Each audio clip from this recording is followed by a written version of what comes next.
we kind of hear that before too, or something to that effect when they first announced they were selling CW? Is that the shows Yeah, weren't we making any started we money? started hearing it then, but Script has been saying this even before then. So, Script, can't you take us through the story? What's going on here? The CW was never profitable, lost millions to Warner and CBS, despite the apparent success of the Arrowverse. Keyword here being apparent. So, Script, take us through this. What's going on? How could So, they not make any money on Batwoman? well, Or whatever it was. it goes further than that. Apparently, according to the reports here that Bounding has covered, along with some of the other trades, is that they haven't been making money since their merger back in 2006, which is not exactly unsurprising. I've had contracts with CW before. So that's for those that are bad at math, that's 16 years without making any money. Yes. They're essentially a commercial network for the studio partners like Paramount and Warner Brothers. They formed in 2006, and that's when they kind of changed their business model, because prior to that, it was UPN separately, and I believe Star Trek Voyager was their flagship show. And then for Warner Brothers, it was just the WB network, and they had things like Dawson's Creek, and Gilmore Girls, and then Smallville was like their last hit show that was on that. And again, these are hit shows by the metric of what this individual network puts out, not across the board of all the networks and affiliates that do broadcast. And so that was something that I found out was kind of very weird. But as I started doing, proofs of certain scripts and assistant work for various producers that were associated with CW shows way back when, and even doing PA work on some sets, you learn quite quickly that there's no way they're making money off of this show. The viewership and the advertising model just isn't there. So the way that the CW was able to at least keep their heads slightly above water is they would package their shows and through international distribution sell them overvalued to other nations in order to make up any costs, or at least give them some numbers that allowed them to justify continuing to exist. So back in the day, they would take a popular show like Smallville, because everybody was wondering why Smallville went 10 seasons. There's no logical reason. It was basically just constantly being padded out over and over and over again. And what you end up finding is that, well, the international audience really likes Superman, and they like the beautiful people in the show. And they take a show like Smallville, they'll package it together with a Supernatural, which was also getting huge on the rise as well. And then all the other smaller shows around them, I think they did the 4400 and a couple of other shows. They'd package it all together. They'd average what the value would be, and then they'd inflate that, and then they present that as a discount package to affiliates internationally to make up costs. And that's how they operated for their entirety of their existence. So any of the shows that were there, even though some of them had some decently high ratings, they get 1 to 3 million views on their shows, like The Flash got 3 million for a number of years, that it'd be one singular show would be considered supporting the entire network, essentially, because they would use that show to inflate the value of all the other shows they'd sell internationally to make up any costs. But just recently, with the SEC report that was disclosed to the company that purchased the CW, discovered that for every dollar they spent, they were losing $2. So, and that's just before any international sales, and that's a really, really, really bad business model to have. Well, and they also were parsing these out to Netflix and things like that as well. Oh, that came a little bit later, because again, they were doing this in 2006. Netflix started the streaming a few years later, but when Netflix came, that was a godsend to them as well. What about all the vampire shows they were doing? They were packaged as well with all the other shows, and that's how they were done. So I think they broke them up into, if I remember correctly, it was 8 shows per package that they would sell. And they would try to sell all those packages in another package that at a slightly lesser rate, not by much, like 2% or something of that nature. And they would sell it to affiliates in South America and Europe, Russia, China, Japan, South Korea, any market that would want to air it. They would sell it, and they would sell it for much more than what it's worth. But they would use the social media popularity at the time as it was growing. Like Facebook just launched like the year prior to the CW, and that started trending certain shows. They would use that as part of their sales pitch to say like, this is why we're charging this much or selling it for this much and subject to negotiation, blah, blah, blah. And that worked for 16 years. Well, and it didn't hurt that, the networks, kind of offset some of that as well. Right. The two networks would do that. So if one of their shows that they liked didn't work well on the main network, they would try and push it off to CW because the different model that they had there would allow it to at least continue for a little bit. The biggest one, especially when it comes to the DC properties, was Supergirl. That was done on CBS. It did not do well. Even when they had a crossover with The Flash, that was the only reason that they were able to negotiate the deal to take it over to the CW, because the ratings got a bump there. So they were already canceled, I think, within 4 episodes, technically. But Greg Berlanti, being the powerhouse that he was at Warner Brothers, was able to negotiate for a completed season under the premise that if we do an episode with The Flash and we get a bump, we'll take it over to CW. And CBS said, sure, fine, whatever. And then Calista Flockhart said, I'm not moving to Vancouver. And so then she was written off the show. But I remember hearing all that stuff around town at the time. It was pretty crazy. But yes, CW is basically not a real network. Or at least wouldn't survive without that model compared to other networks in the past. Mr. Chato, as a former network executive, are you impressed with how the CW have been running things? Certainly at the beginning, I was always impressed with the fact that they were very laser focused on their audience. Now, the fact that they wasn't making money, that's a new revelation. Not shocking, but you went there for the vampire stuff. You went there for the Arrow, the Flash, the cheesy DC superhero stuff. So it was, I guess, is the point here that a laser focused television network doesn't work, or you just have to keep your costs in line with who your audience is. I mean, that's David Zaslav will know that very well when it comes to all the Discovery Channel properties, right? I mean, they know what they can spend on the cooking show, or or Barb's hike into the Himalayas show, or whatever it happens to be on whatever channel they've got it on. The CW, bottom line is, they didn't treat themselves like a cable show. They needed to keep their costs in check, and they didn't. This is the same argument with Bros. Everything you need to have a really good idea of just what it is that this is going to, how well this is going to work. You can't just spend a shit ton of cash and think it's all going to wash out in the end. So that looks like was their problem. But I enjoyed the network because that's where I went to get schlock.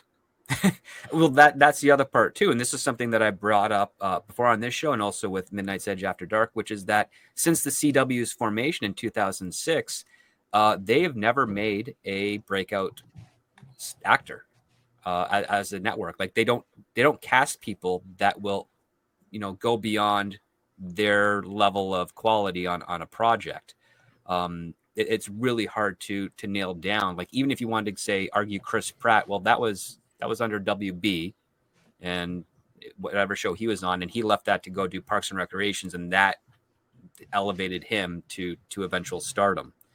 But if you take a look at all the CW shows that have come out since 2006 to now, not one of them that started on the CW made into a film career or like a huge success. I think the closest one was maybe Justin Hartley on This Is Us.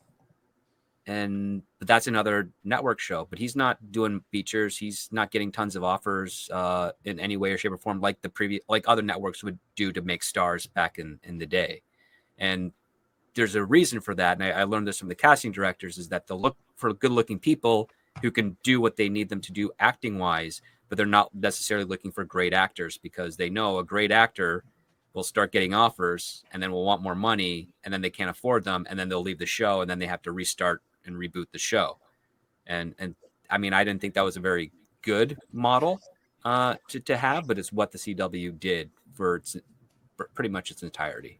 So they hired middling actors that they knew would never break out. Yes, like Wow. yeah. I mean, it's great for those middling actors. They got a paycheck and they're able to support their families, but you know, I can't name any of them that broke out from the show. And Nah, some of the not names really. that they do get are people who are aged out of the certain genres that they were made famous. So they come in as stunt casting and guest stars on their show for a paycheck because they want to work, and they don't and they're smart enough not to refuse a job. And then the other ones is like, well, they're kind of edging towards retirement or moving over into another field like directing or producing or what have you if they're no longer acting. Yeah, and now that you say that, Script, there's not even by accident can I think of an actor who's had luck coming off the CW, even a background character or one of the side guys. What about Stephen or Amell? gals.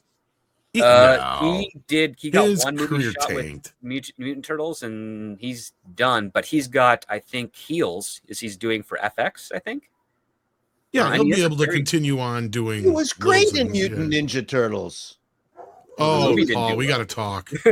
Great. I liked him. I thought it was good. Yeah, But- he was great at playing himself in Teenage Mutant Ninja Turtles. You're right. Yes, but that's that. But that, yeah, that is actors the have American had style of acting. American stars always play themselves. no. They're not British. totally British true. actors act. Well, he's from American actors Canada. play themselves. Yeah, that's the other problem.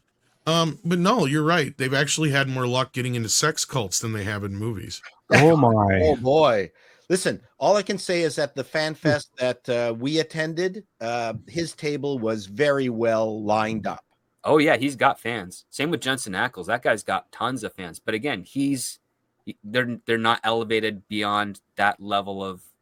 And this is the reason why every time somebody goes, why don't they just make Grant Gustin, or however you say his name, Gustin or Grant whatever. Gustin. Yeah, Grant why don't you Gustin. just make him Flash? Well, besides the fact that he's probably way too old now, he He's like doesn't mid-30s. have the fan base really. And I mean, yeah, people are fans of him, but on the level of a theatrical release, no. Mm-mm. And he'd never be able to carry a franchise. He's like that. recognizable, but doesn't have the royal jelly. Yeah, Keanu, for all his mumbling, always filled the screen. There's just something about someone who can fill a screen. It's a magical thing that you can't really put your finger on. Yeah, And if you do, basically it sometimes the gets factor. broke. Yes, watch where you put your finger. So yeah, I don't know if Culture, did you have anything to say to this disaster that was CW? No, I think I did a video on it last week or so. You know, it's just unsurprising. We knew this was an unsustainable model. It was being artificially supported. It was obviously driven by, as Script described, alternate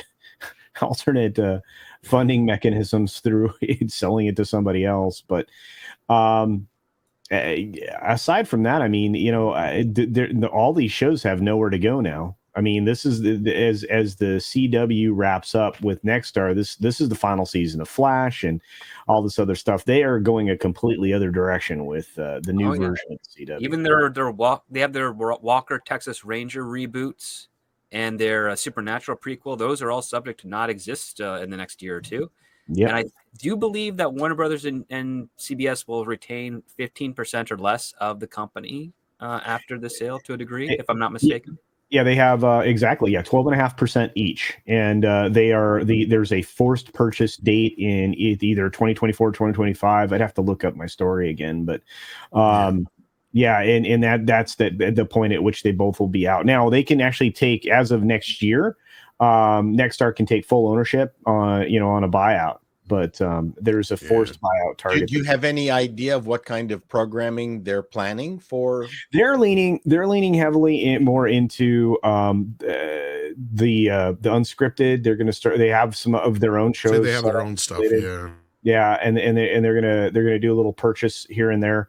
They also are gonna start running news and stuff using their own news entities that they are building up and so on and so forth. Is this going to be called the CW? For the time being, for a little bit, probably. Yeah. They'll probably change it over to like Nexstar or something like yeah, that. it'll be something different. They already have a shit ton of networks, right? Culture, they were already like They were building up quite. I mean, Yeah. they had just kind of really invested in their news entity that they are creating. So you're starting to see them really kind of drive to become an actual network, actually take CW and just kind of turn it into a thing rather than because I mean normally originally they just owned a bunch of affiliates, so they were just programming officers primarily. No, it's funny you said that this stuff doesn't have anywhere to land now or whatever. Because yeah, they could technically keep it going for HBO Max, but I don't think there's any money in that. Because I'm reminded now as we were sitting here talking, Andre, do you remember? I mean, some of you guys might have been around then. This is going back a couple of years now, where we had heard that basically the only reason that the CW shows make money is because of Netflix, the Netflix deal they had. Yeah, basically, it's like all the sales. Like they were huge loss leaders when it came to like commercial revenue directly. It was sales and nothing but the sales that made the whole shebang. Because they even had a special deal before Even HBO partially Max started. sustainable. Yeah, where the next day they would go up on Netflix, and Netflix paid them a pretty penny, and that's when we had heard that they were basically footing the bill for all these CW that shows. Combined with the rest of foreign sales, because you had like some of those things that while they weren't profitable for them necessarily, some of that stuff must have been profitable for someone somewhere along the line there. Because like Vampire Diaries, like Chato pointed out, all that stuff, it had its viewers. It did, and These I think were they the used that most- as leverage for lines of credit to produce further seasons. Like that's the other part too, just shifting money around and shifting losses and profits around to maintain production ongoing. Especially when a show has literally run out of steam and ideas, which many of these CW shows do within the first 3 years. Pretty much, yeah. And the CW shows had fairly large casts. I could never understand that part of the equation.